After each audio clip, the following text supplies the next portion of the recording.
I'm Molly Carmel, and this is the podcast I always wish existed. A bite sized, on the ground, spiritual note that can shift your thinking and your outlook on life to make us all a little bit more awake, alive, and ascending.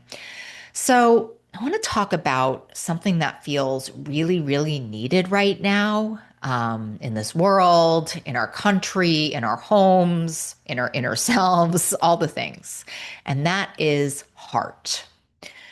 I don't know about you, but things feel super divided in my Instagram account, walking down the street. It's just like sometimes feels painfully divided. And I think it's very easy to get hopeless and very easy to forget that behind all of these opinions and headlines, there are like real, breakable, beautiful hearts. And I was reminded of this a few weeks ago when my friends invited me to their benefit to support ending addiction. And it was like this gorgeous night. I got all gussied up, put on my little silk dress and my heels, very exciting.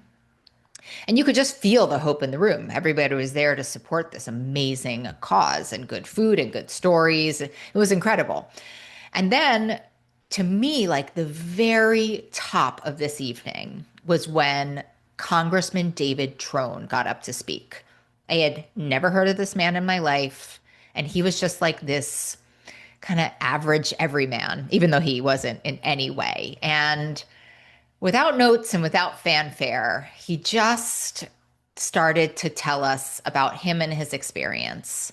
And he shared about losing his nephew to an opioid overdose. And his nephew was like a son to him. And obviously, just that sentence took the air out of the room. And then he just shared with us in a way that I try to do and that really, really means the most to me. This man just took his heart out of his chest, placed it on the podium, and let everybody else see it with him. And he shared his story, which was that after losing his nephew, he was like an incredible businessman and decided to run for Congress. And everybody thought he was absolutely insane. And he just decided that he couldn't stand to see another family go through what his family had gone through. And he was in office for 6 years, and he made it like his mission to unite Congress around the addiction crisis. And he kind of did. But here's how he did it. And this is what I want to talk about today. He was relentless. He was relentless. He shared that he would just track down everybody on the other side of the aisle and be really generous and really kind and ask for just a few minutes, 1 minute, 3 minutes, 5 minutes, right? He would just ask for as much time as they could possibly give him. And when he got the time with them, he didn't start with data, he didn't start with arguments. He just shared his heart. He just told his story. And what he shared with us was that not always immediately, but over time, people started coming back to him. People would go seek him out, not to debate, but to just to share that they too had been touched and wounded by addiction. And that, like almost all of us, right, that it had found its way into their families and their homes and their loved ones. And it like cracked me open listening to him. It just cracked me open because, first of all, it's like this reminder that addiction doesn't care about party lines or status or state or finances. It's a human issue. It's a human issue, and it's a heart issue. And that's how it happened with him. Conversation by conversation, story by story, heart by heart, until Congress literally came together and passed a bipartisan bill to address the addiction crisis. We don't need to get into like, well, it was good, it was bad. Like, that's not the point of the story. The point is how this man united people that were in some way intent on not uniting, right? So it wasn't like this elaborate strategy that united them. It was just this simple strategy of one heart opening another. I was so moved by this. And the person I thought of, our pocket sage for today, was Jack Kornfeld, who is just, he's just a winner. I mean, I will probably talk about him so much on this show, but he has a book called A Path with Heart. And this little note is from the chapter called The Wise Heart. In the end, compassion and understanding are what allow us to meet life with an open heart. When we see the suffering in another, our task is not to fix or to change them, but to understand. And in that understanding, love naturally arises.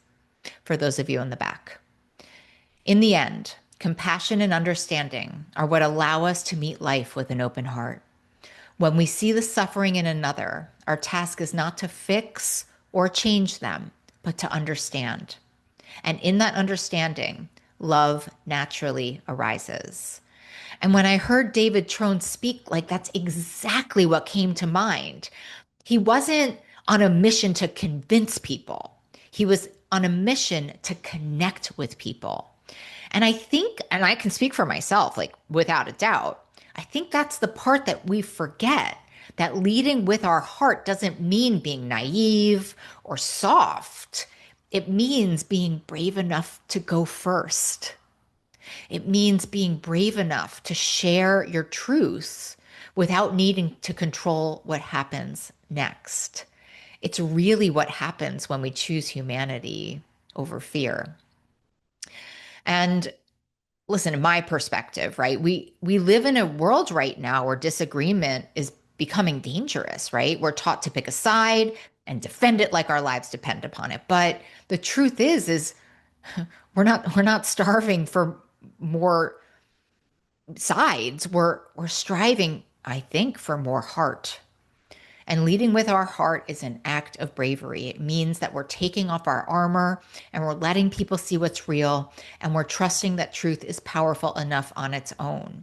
And that's what Congressman Trone did. He didn't try to win. He didn't try to persuade. He just put his heart out for all to see, and it opened others. And that's the quiet magic of a heart-led life.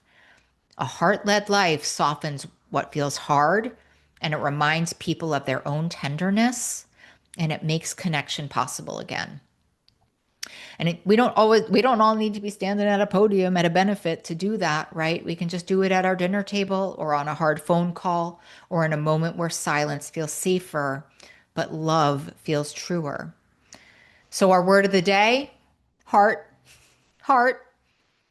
And I think our heart is our truest compass, right? It's that part of us that innately knows how to love and how to listen and how to be brave. And again, leading with our heart doesn't mean ignoring our mind or abandoning discernment. It just means letting love and truth go first. When we lead with our heart, we stop trying to convince or control. We just show up real and open, and we trust that connection will do the rest. So here's your question for the day. Where in your life can you share your heart? Not to convince somebody or to defend your point, but just to connect. And maybe that's all of our work right now, not to fix the whole world, but just to soften one small corner of it and to keep choosing our heart and to keep letting one heart open another. I mean, it's a very reasonable task, isn't it? So wherever you are this week, whether you're heading over to another dinner table filled with opinions or you're alone with your own thoughts, remember, we all belong to each other, and that is something worth holding on to. And so until next time, I am right here with you, heart open, leading with love, one conversation at a time.